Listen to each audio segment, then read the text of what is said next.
नमस्कार, मी डॉक्टर ओंकार निंगुरे। तर केस गळती होऊ नये म्हणून आज मी काही उपाय सांगणार आहे।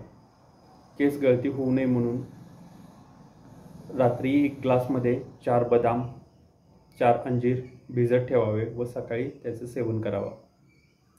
केस गळती होऊ नये म्हणून काळे तीळ, राजगिरा लाडू तसेच 1 ग्लास दुधामध्ये 2 चमचे तूप व खारकेची पावडर घालून सकाळी संध्याकाळी दररोज सेवन करावे। आज मी तुम्हाला केस गळती थांबावी याच्यासाठी एक तेलाचं प्रिपरेशन सांगणार आहे। ते तेल आपण घरामध्ये बनवू शकता। तर त्या तेलाचं नाव आहे वटजटादी तैलम। वटजटादी तैलम म्हणजे त्यामध्ये प्रामुख्याने वडाच्या पारंब्याचा इन्ग्रेडियंट आहे।